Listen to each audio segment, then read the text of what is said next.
เก็บยังไงเก็บบ่เบิดโอ้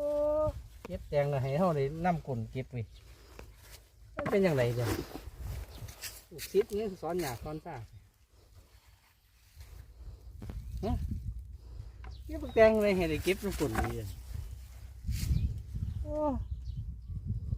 มีทุนนำเก็บขี่เก็บเหี้ยกันบ่คุณน่ะเก็บวิธีไหนจ้ะอันที่จริงในรูรุ่นซ้ำนี่มันจะพอดีงามนี่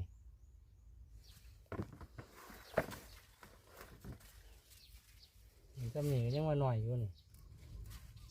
ยังหน่อยอยู่